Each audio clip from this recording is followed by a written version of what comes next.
I am no bird, and no net ensnares me. Your wife and you had bought this house in London.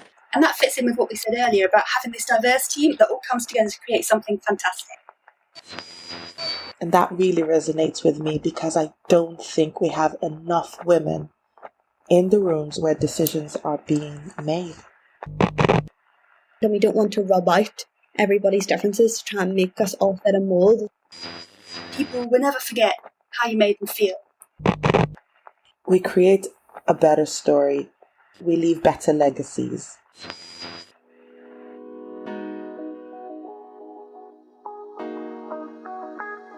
Welcome to the latest installment of Wents and Friends. We do hope you enjoy listening.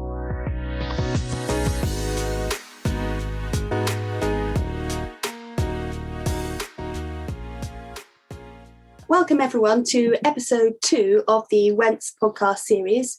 I'm Emma Stapleton, Vice President of Wents, which is Women in ENT.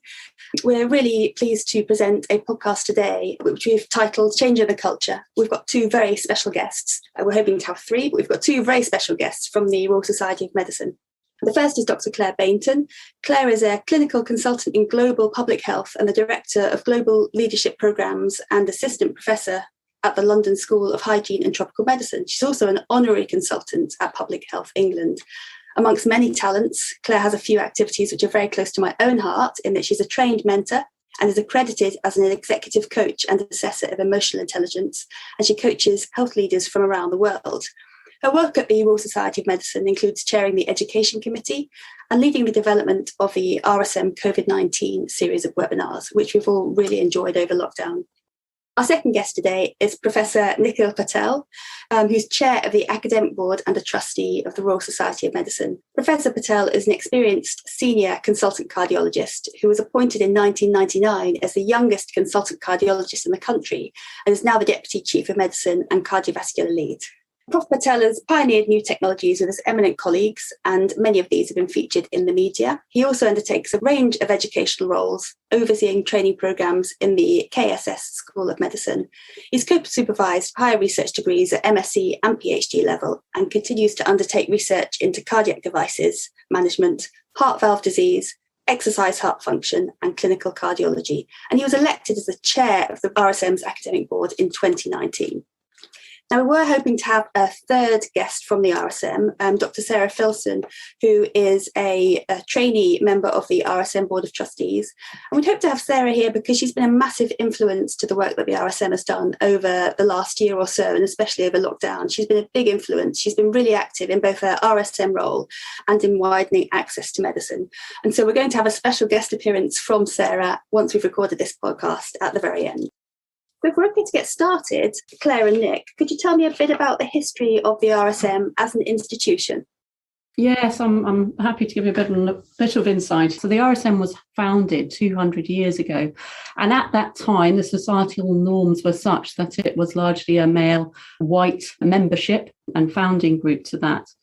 And really things do need to change and have been changing, particularly over the last decade, and I'd say much more rapidly in very recent years. There's been a proper focus on equality, diversity and inclusion to reflect the wider societal changes, but also to reflect what's happening and has happened in the NHS. And we are behind on this work. But having said that, our work that we have underdone over the last year in collating our data of our contributors, in particular to our education programmes, we're pleased to see that actually we are now capturing a very similar proportionate mix in terms of ethnicity and gender as we have in the NHS. Fantastic. Now, the RSM is a really valued part of our educational life in ENT. I'm sure you know the ENT sections are really popular and really well attended. So, Nick, could you tell us why do you think things need to change and has there been any resistance to change? Well, I think that change is a natural evolution to any institution and into education. As Claire outlined, the RSM has a history that has come and is reflective of, I guess, society and class at that time. And with that, the society has changed with the times. We certainly understand, and over the last 2 decades, particularly last 10 years, we understand what is required in terms of education for our major promotion, which is around education and healthcare. We've realised that it reflects how society has changed, and education is not only for those privileged doctors as they were in the old days, but are for the masses. And if we look at our trainees and look at our medical workforce, our healthcare workforce, we're able to see that diversity, that range of individual has changed.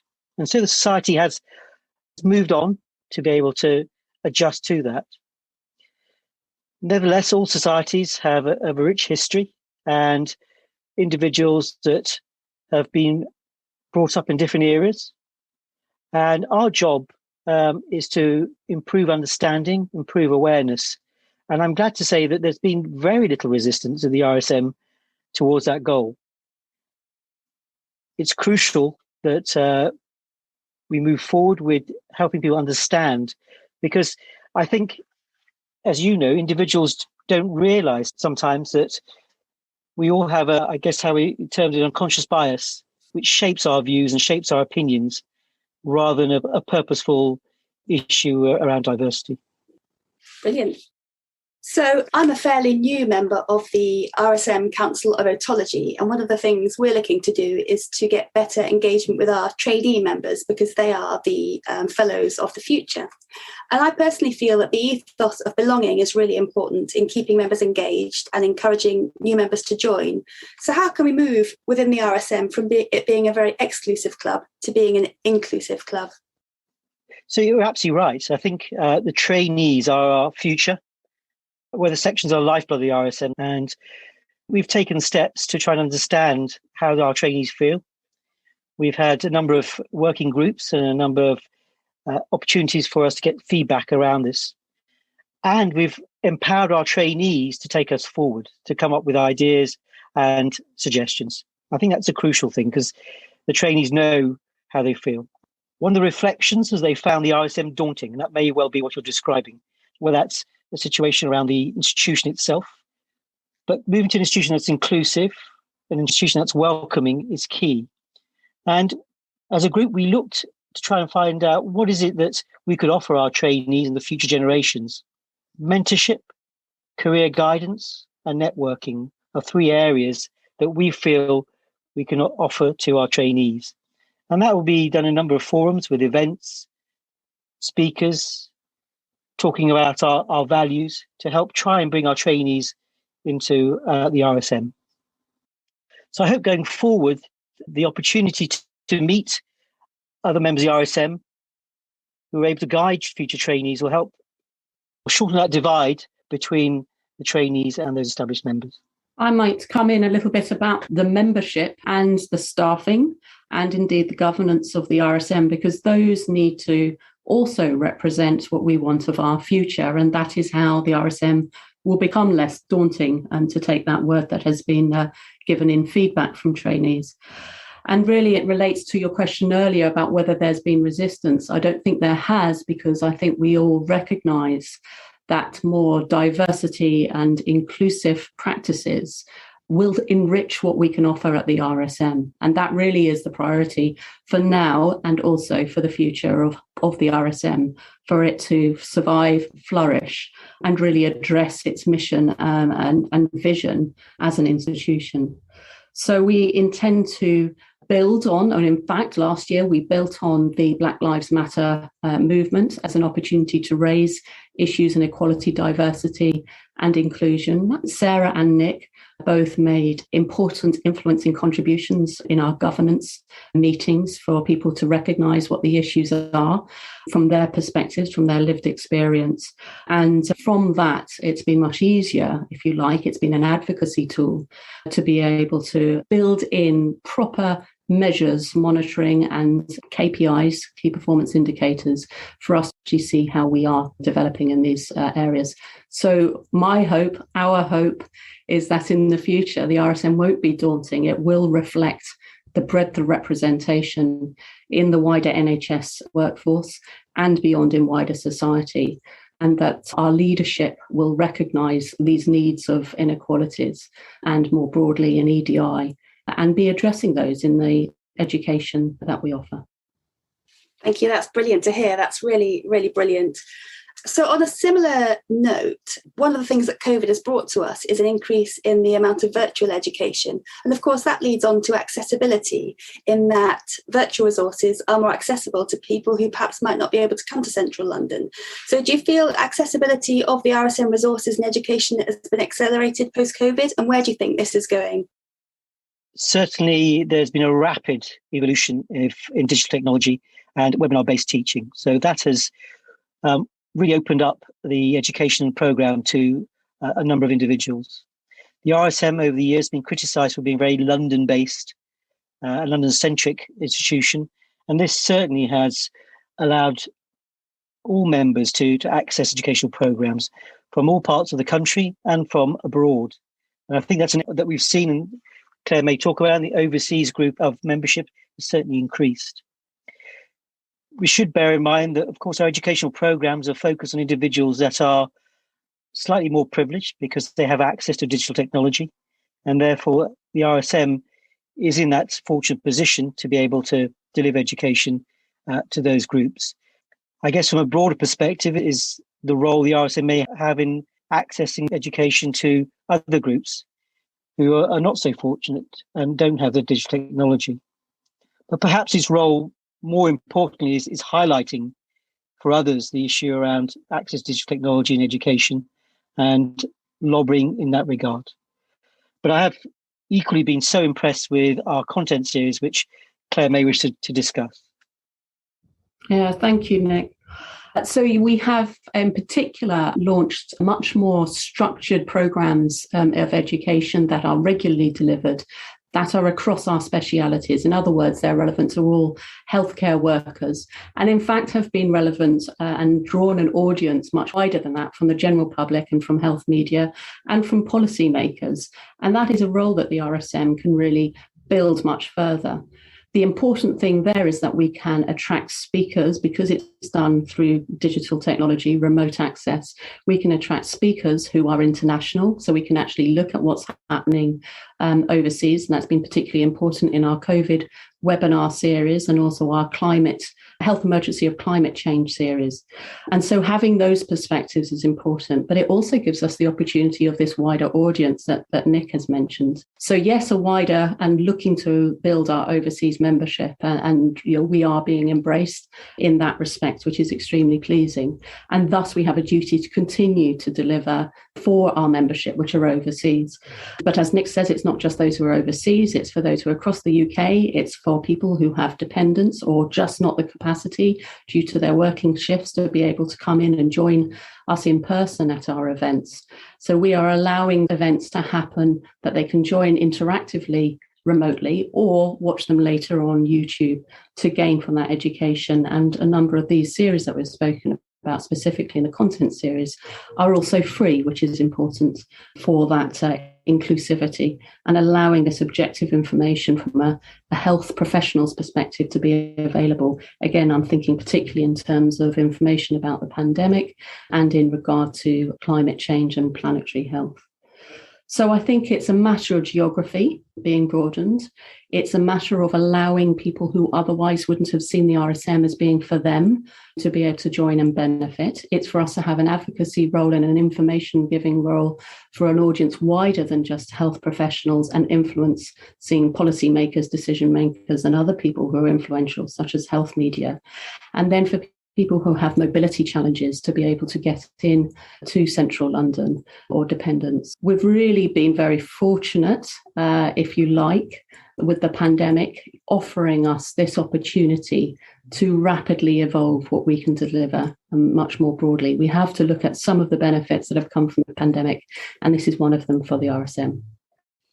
Amazing. That's just brilliant to hear you say that. I mean, the fact that the move to virtual education has had such a massive knock-on effect in terms of accessibility, demographics that can benefit from the education that's offered, and in a way, as you've mentioned, the culture of what's being offered, the engagement is just brilliant. So I'm going to change tack slightly and talk slightly on more broader terms. I wanted to talk about the fact that we know diverse teams are stronger teams, but it was recently proposed that the UK should reduce their reliance on overseas trained doctors. How do we feel about this? We have known for decades that overseas doctors are the lifeblood of the NHS. The service cannot survive without overseas doctors. They benefit from the culture and the training the overseas doctors bring to the NHS. So without a doubt, we can't survive without the overseas doctors in our NHS. And we've witnessed this many times. I think Claire may laugh. We had this a few years ago with the MTAS debacle, let alone in recent times. And one of the things that have taken us through the very difficult times in the last 12 months has been the relaxation in rules around visas to be able to support our NHS, to allow it easier for us to get doctors from abroad to take up posts in the NHS, which has been very crucial at this very, very difficult time. I agree with everything that Nick has said. I also want to put in another factor, which is the need for us to support education and training for doctors in other countries to continue to practice as well as they possibly can do with the advantages in the training system that we have here in their own countries. And whilst I completely will always welcome individuals who are able and willing and make the move to the UK to benefit us in the UK and the NHS with their skills and experience and expertise, which always enriches what we can do here in the UK. We learn from our colleagues who come from overseas in every situation. There nonetheless is, and I'm speaking from a perspective of global health, working in low middle income countries very often with health leaders, we have to be aware of when we are taking, if you like, if that's the right term, nurses and other health workers from those countries where the need for them is much greater. So the RSM does have a role, I hope, through the type of avenues that we've spoken about today, to provide education and training for individuals in their own countries so that they can benefit from what we have to offer, our resources as well, because a lot of these series provide a hub of resources of information that they can use and share amongst their own colleagues. And I know that's been very valuable for a number of health leaders that I work with who are working and based in low middle income countries. Brilliant, thank you. So the next thing I wanted to ask you guys actually might lead into that topic, which is that I'm very conscious of my privilege as somebody with white skin who was born and educated in the UK. And I'm very passionate about diversity, but I'm also very conscious of my own position. And I find it challenging to speak about these topics because I'm worried I might get it wrong or inadvertently say the wrong thing. How can we normalise conversations about equality? I've spoken to Nick about this before, or rather I've heard Nick speak about this in our council. I'd like to hear this from him, but I wanted to raise the fact that what he said was so important and something that I share the same perspective on and avenue, is that the language and the terms of racism, inclusion, diversity, even equality issues is always going to evolve, as does any language, but particularly because it's an area, if you like, that for many people, it's a new topic of conversation. So they need to understand how the language they use is perceived and thus the impact that it has on others. And in order for them to understand that, you need to be able to speak, to hold the conversation, to share that experience and how it's perceived and how you're feeling about it. And that way we can evolve together rather than sort of backroom conversations amongst certain groups who are afraid, if you like, or fearful of saying things wrong. And thus we don't move together for the way forward. So certainly I would always encourage that people of all ethnicities, colours, genders, that actually you say what you're feeling and what you're thinking and educate each other as you move forward on what that language and the impact of those discussions is having on you. Yeah, I really like the phrase you've used there, moving together. That's where I would really like us all to be. Nick, can you add anything to that conversation?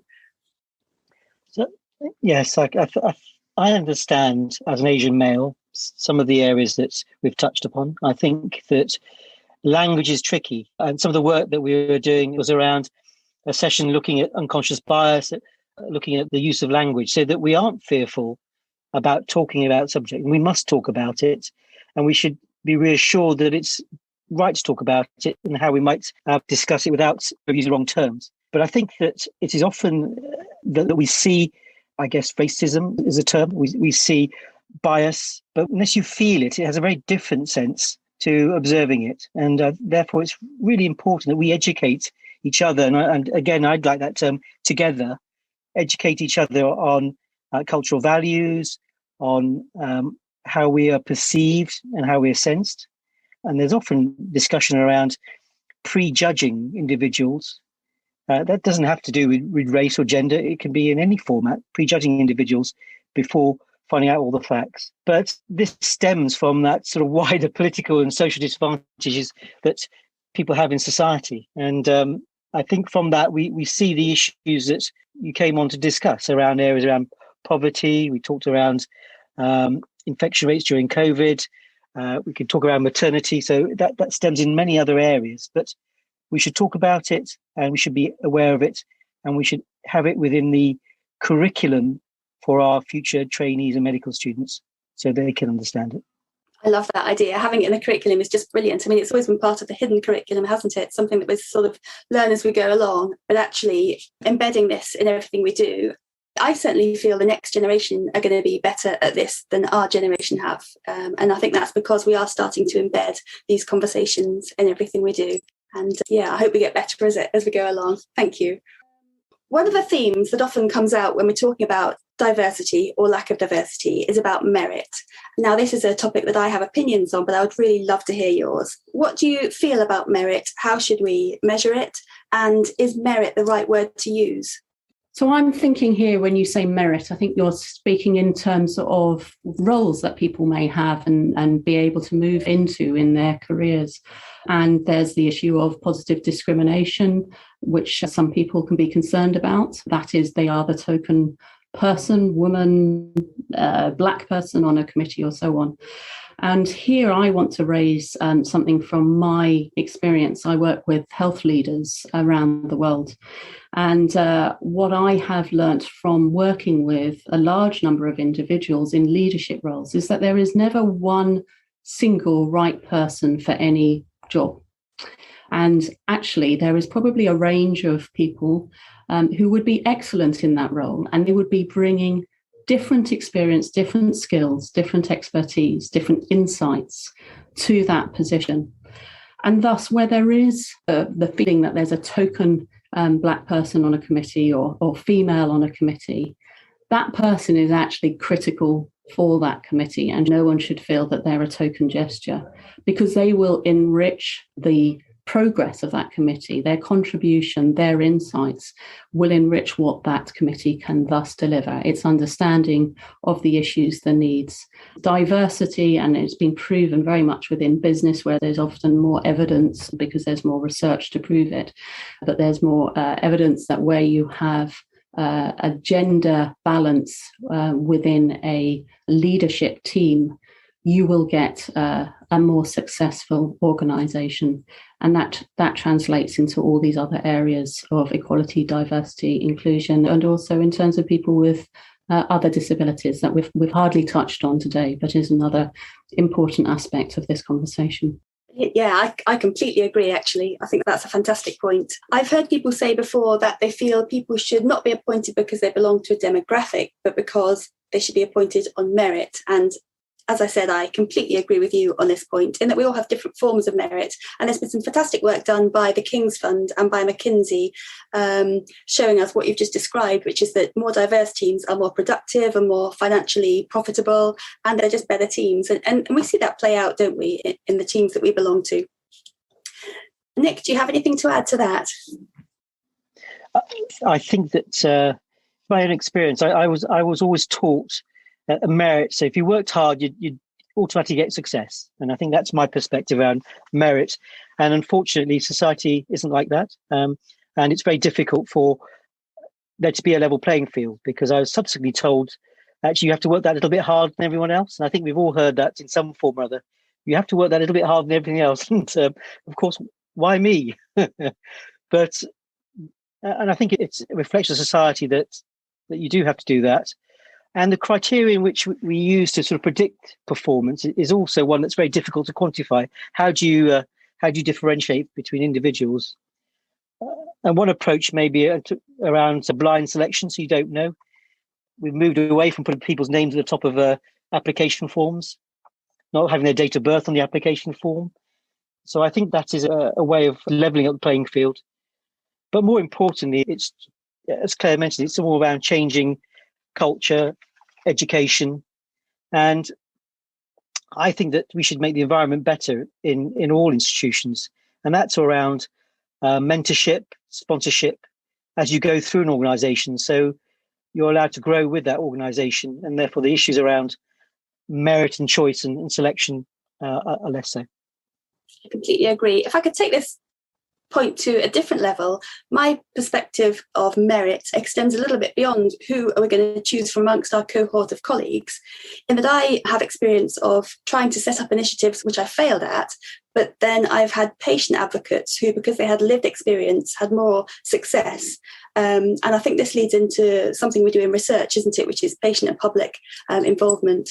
And I think that feeds into the concept of having a diverse team. People with different backgrounds don't necessarily have to compete against each other. They bring something very different to the table.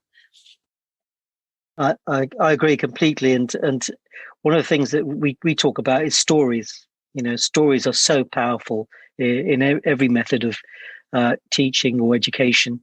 And having that diversity and that cultural diversity allows those stories to really come out and are reflective of people's experiences. Emma, I don't know which initiatives that you feel that you've failed on, but what you described made me think of the pandemic, and that actually we have needed people from different communities to be able to get the messaging right for those communities. And I work in public health, so this is an area where my colleagues have developed, one would hope, expertise in understanding their communities. And it was, I think it's fair to say, a failing of our initial response strategy, where contact tracing was centralised and actual local health protection teams were either excluded from having the data and the role to contact trace initially, or they only got the data and the groups to be followed up on after quite a delay. And that had a big impact. And as a result, we had more disease, less vaccine uptake, although the work with vaccine has improved very much so over time in recognising the different needs of messaging and communication channels for different communities. But nonetheless, I don't know what initiative that you are saying, but the approach of actually working with your patients, because they know their needs and they know what the barriers, the challenges, what information they need, what resources will make a difference. And that's the way that we're going to go forward. It's not something we probably do enough of in our work with the RSM, but what you've raised, I think, is food for thought, and perhaps we can do more in terms of that role going forward.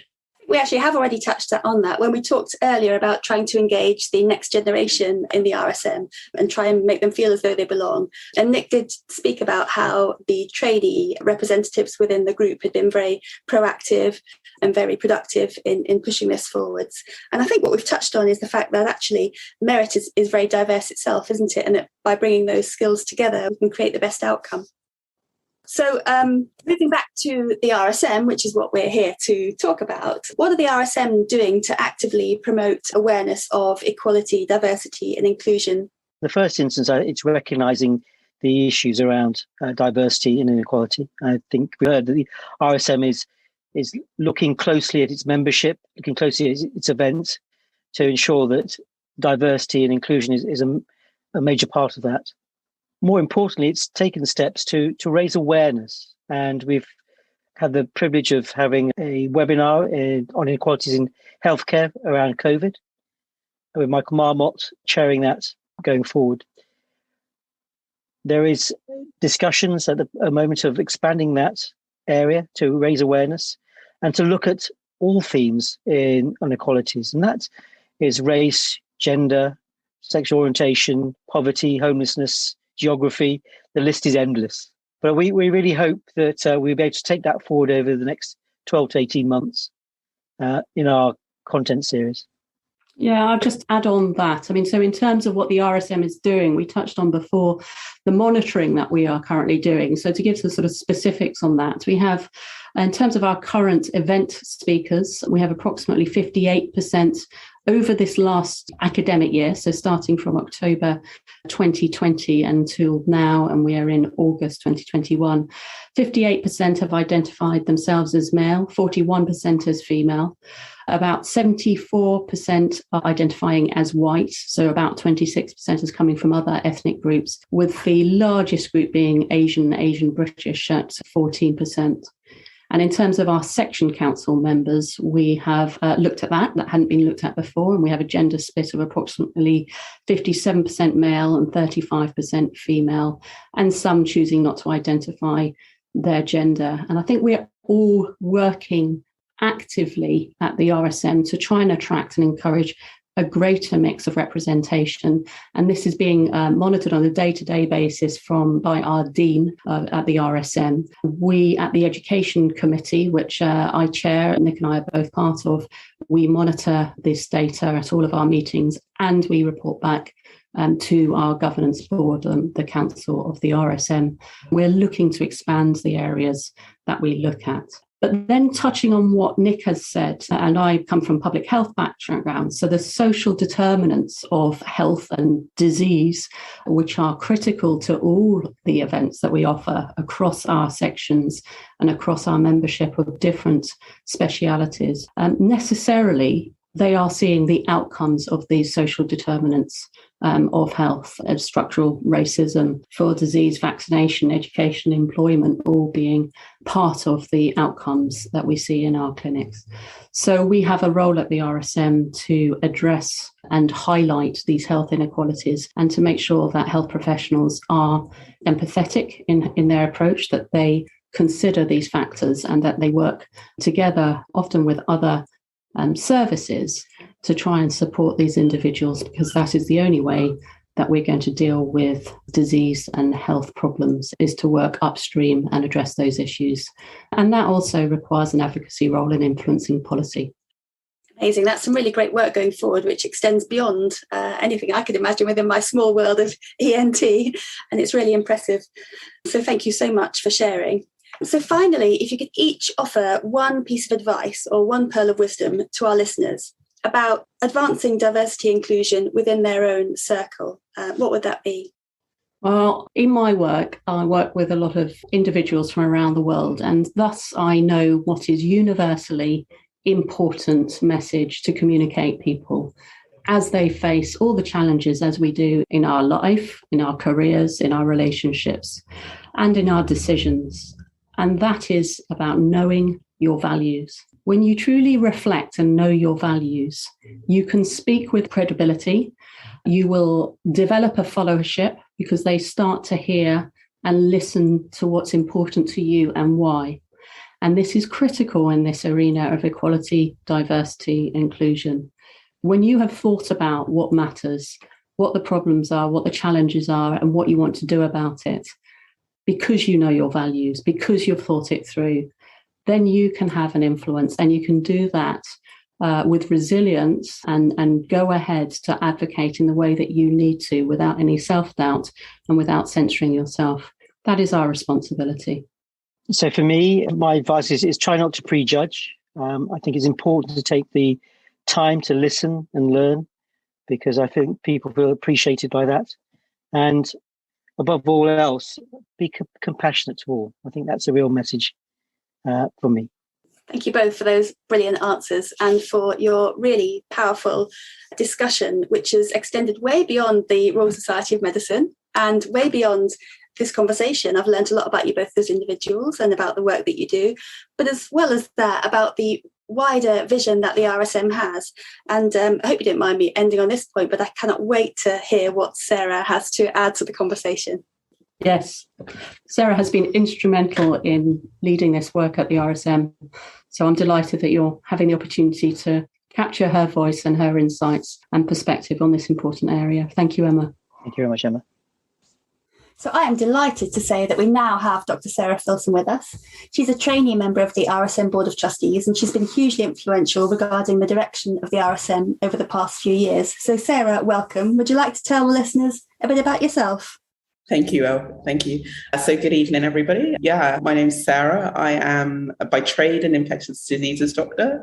I've been training in London. I'm actually at Harvard doing a master's in public health in health policy. I've been a trustee. I've been chairing the membership committee for council. So that's been a really good experience for me. I am originally from London. Well, I say this, but I actually was born in Manchester. I am of Black African or Ghanaian specifically origin. And yeah, I've had an interesting career into medicine, and I really have enjoyed my time on council because of all of the different opportunities I've had. So I'm looking forward to having this conversation this evening. Thanks, Sarah. We're really absolutely delighted to have you. So just to say to the listeners that during the informal conversations I've had with Sarah, there's been some really powerful themes come out. So I hope we'll be able to reproduce them today. So Sarah, first of all, could I get you to comment on some of the themes that came out from the conversation we had with Claire and Nick? Yeah, thank you. Well, firstly, I just wanted to say what a great session it was. It was really great to hear so many interesting themes come out, and specifically from Nick and Claire, who I know very well and who have been very supportive throughout my time on council. I think one of the things that I wanted to talk a little bit more about was the importance of allyship. And I think one of the things people may have heard me speak about before is the fact that as somebody who was young, Black, female, going on to council was quite a daunting possibility for me. I definitely suffered from and do suffer from imposter syndrome in those scenarios. And I think it's something that many people who look like me or are from backgrounds like mine feel when they're in situations where they may be the only one, or they may worry about their kind of merit or their worth of being part of such an exclusive group. And so for me, what made it so much easier and so much more welcoming was firstly the fact that people put me forward for the position and supported me in becoming a council member, but also the welcome and the way in which other members of council and also the RSM staff as a whole made me feel in regards to my worth and my value on council. So that I think is really important. It's something that everybody should really think about in regards to trying to be more inclusive and diverse within whatever type of organisation or team in which they work. There always are doubts in people's minds, regardless of what their background. And I think it's always good just to feel truly valued and welcomed. That's just brilliant that you've had that experience. I'm so pleased. It just gives me a bit of faith in the RSM, of course, and in the world in general, that perhaps things are turning the corner, because this certainly hasn't been my experience in the past. But as we mentioned previously, I hope we can change things for the next generation, and people like you are a huge part of that. I know that one of the things you've been instrumental in is in widening access to medicine. Could you talk a little bit about that and about how that influences diversity and inclusivity in the longer term? Yeah, so I mean, this is something that's quite dear to my heart, actually. Being from the background that I am and growing up in the area that I grew up in, personally didn't know that many doctors. I didn't know that many people who went into medicine.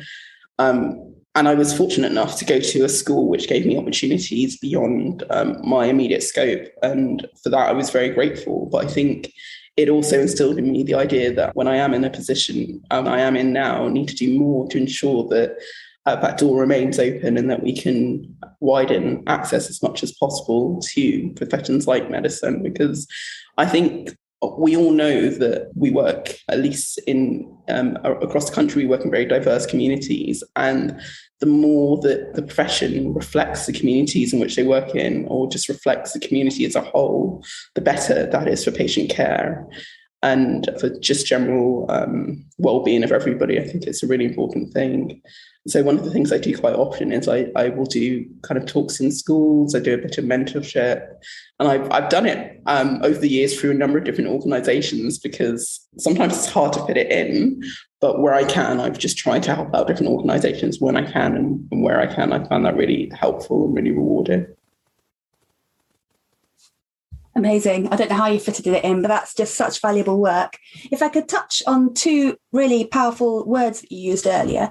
You talked about merit, and that's something that actually Nick and Claire discussed in some detail. But you also talked about allyship, and I wonder whether you could give our listeners some advice on how we can be better allies. Yeah, this is something it's a bit of a hobby horse for me, or no, I don't really know if I could call it a hobby horse, but I think Often people talk about the idea of being more diverse or more inclusive, and it's just words, essentially. And I think what really makes a difference is thinking, can I give this person a seat at the table? Is there somebody I can mentor to get into a position? Can I give anybody any advice? There are loads of practical things that you would do anyway. And I think the thing to say, most people are doing anyway, but for people within their own network.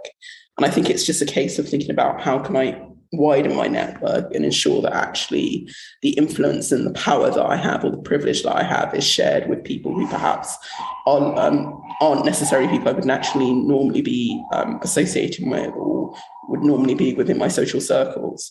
I think one of the things that I've found over the years, actually, the more you do this, the more you realize that actually you do have much more in common with people that perhaps initially you wouldn't necessarily associate with. And I think that's something I've definitely found. And I find it even when I'm working with patients, I kind of call it it's my kind of superpower that I feel that like generally as a whole, I can talk to anybody about anything and find at least one thing in common with people that I talk to. And it's surprising the things that you'll find in common with people. And that will be a connection that then can move on to other things. And I think that's a powerful way to really make change in the world. I agree with you. That sounds amazingly powerful. And I suspect that is a superpower that you have, because what you've said is exceptionally generous towards other people. And I think actually the fact that you're going out to schools and sharing your perspective and you're just sharing your experience and, giving other people a seat at the table in the process, mentoring others, guiding others is going to change the culture for the future, isn't it? Make things better for the next generation. Yeah. So if I could ask you for one final piece of advice for the listeners, what would it be? So I feel like it was either Nick or Claire who said this best, and they were talking about just being kind. But I think there's just something about kindness and being open, because like I've already said, I think we all have so much more in common than we might initially think, just through being human and lived experiences. And I think allowing yourself to be kind of open and vulnerable and human with other people will actually open up so many doors, and we create so much more of a cohesive society, which will allow us to really tackle some of these really big issues that we've had over, I'd say, centuries, I guess, because I really do think that change is afoot and that things will get better. Brilliant. That is so much wisdom. I'm blown away by it.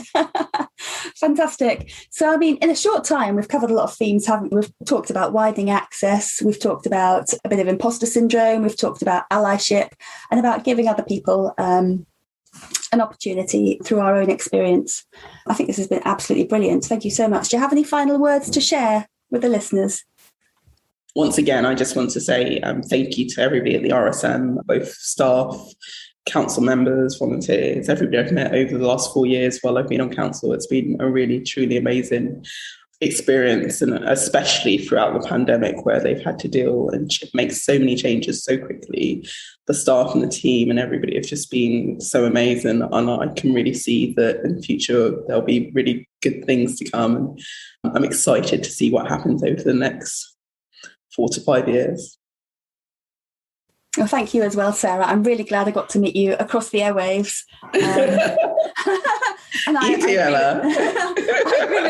I agree with your hopes for great things for the future. Thank you so much.